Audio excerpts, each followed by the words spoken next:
The southern border, one of the biggest hypocritical standpoints among Democrats, because they sit here and preach to you how much they hate America all day, but then they'll go ahead and say, we want to let these illegal immigrants in, they're just letting the border wide open. Why are they coming in so hard? Because America is the greatest country in the world.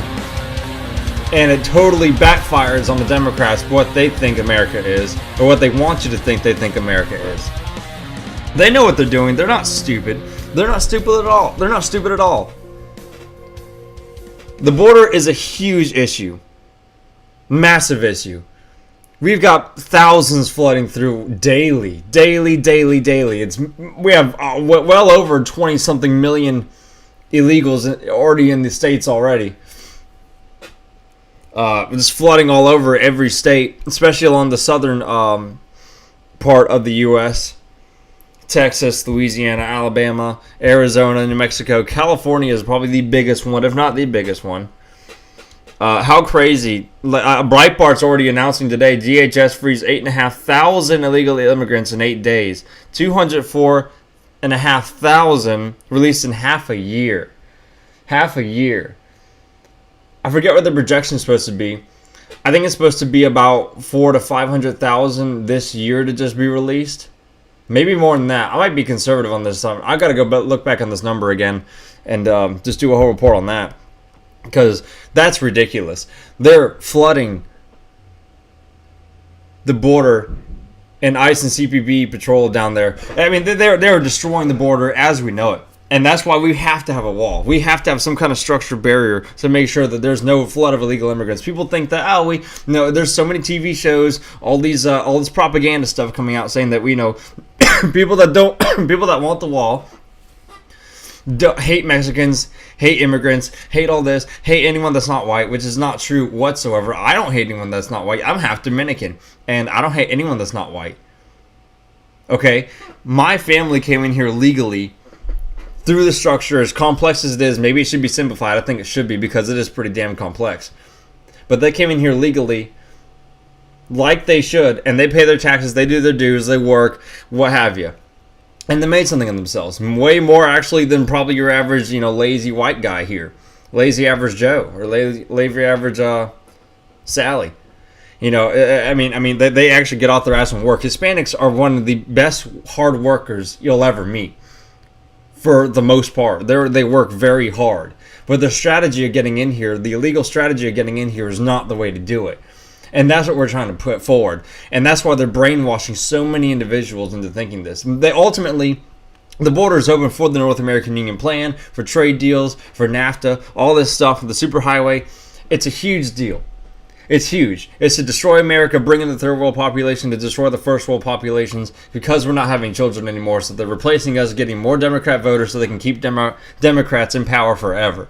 It's a very clever strategy, and it's very real. It's a communistic idea for a one-party totalitarian state. And the illegals are going to help with that, because the Democrats are letting in them. They're not going to bite the hand that feeds you, right?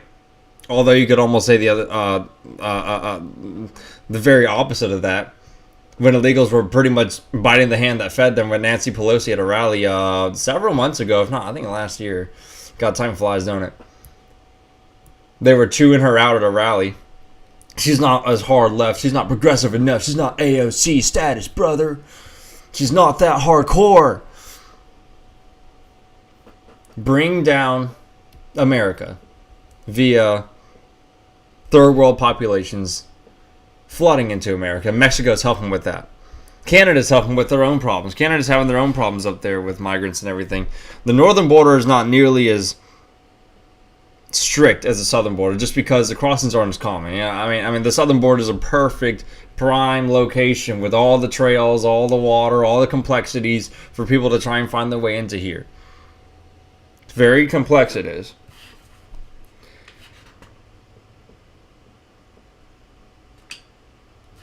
They're playing a game of catch and release. It's catch and release. Catch them, keep them confined, and then let them go into different cities, because they can't hold them. And when they should be deporting them back. I don't know why they're being put into different cities. I know Trump was talking about the strategy to put them in cities. It's smart, but at the same time, like, come on, do we really want to risk? I don't want to hear another what's that Katie girl in San Francisco that got killed? The one young girl that got killed in front of her father. No one wants to hear about another episode like that happening again on U.S. soil with an illegal immigrant. The whole point is to stop this shit. That's the whole point. To put it down, to stop it. Our debt is going crazy. And our federal spending is just skyrocketing, okay? Congress is spending more. We're spending a lot more militarily. And Health and Human Services, I'm looking at the charts here now. This is off CNS News. I'll put this up with the headlines for you on the screen. Federal spending tops $3 trillion through May 6th for the first time. Deficit hits $738 billion. $3 trillion of federal spending. That's insane. That's insane. How are we going to keep up economically? How are we going to sustain as a country, as a nation, when we're going to have a debt bubble that's going to burst one day? The economy needed to be jump-started when Trump first came back in. But now it's like, okay, jobs are great. Unemployment is plummeting. Everything's doing great in the basic, macroeconomics, but also on the same front. But behind that mask, we have a huge debt bubble, $22 trillion as of now that we owe, that we're in debt, and that's not going to go away. It's going to collapse, and when the economic collapse happens, it's going to be hell. And bringing illegal immigrants into the situation is not going to help either. And get rid of jobs. Getting rid of jobs like Uber here. Uber, I'll just go ahead and cover this one real quick. Out of Yahoo News, Uber eyes drones for food delivery, unveils new autonomous car. Drones are going to be in the skies instead of your local, milk boy. Or Amazon delivery guy, or UPS delivery guy, or FedEx, whatever. There's going to be drones now. You're going to hear buzzing all around you. Cops are using drones, so you're not going to know which one it is. Is it for the police force, or is it for Amazon, or maybe they're going to color code it, but still doesn't matter. The fact is that they're going to eliminate jobs by using drones because it's a lot more cost effective. However, they can only go so far, but they're using a global software or a GPS database software grid to navigate the skies, and the FAA is kind of already getting this through the loops and hoops, which is insane of approval to get drones like this by private companies and Uber and Amazon and Google, things like that, for delivery of food. Not really to your door, it says apparently going to have to pick it up somewhere, but nonetheless, it is definitely happening. They're trying to make everything more autonomous, less humanized, get rid of the human factor. One, for cost, and two, just to get rid of humans in general, or merging with machines. Only the select few merging machines. It's really just a depopulation effort on its own, which coincides with the illegal immigration as well. But it's okay. You can't really say illegal immigration. I'm not afraid to say it on YouTube. I know, you know what, it might risk it, but I'm not afraid to say it. It's got to be said. It's got to be said. I'm not afraid to call it what it is. It's illegal migration, illegal immigration. And I applaud all the people that stay here and that live here and work here. Even if you are legal, hey, you know what? You get a little pat in the back. And if you're trying to work and make something out of your family for yourself, because hey, at least you're busting your ass to be an American. But I think there should be maybe a little bit of amnesty for them. I feel bad for those people. But the ones that are under DACA and stuff, that was years ago. Obama's been out of office now for several years, and when he implemented DACA, it's been several years already. So those people are grown. They're not the same. They're not little children that everyone thinks they are. That's a long time ago. These people are growing up, and a lot of them are there's plenty of criminals within the DACA program itself. So that's really what I see happening here. It's crazy. It's crazy. Greece is an example of the debt. Europe is having its own. Europe's taxes are insane. France's taxes are insane.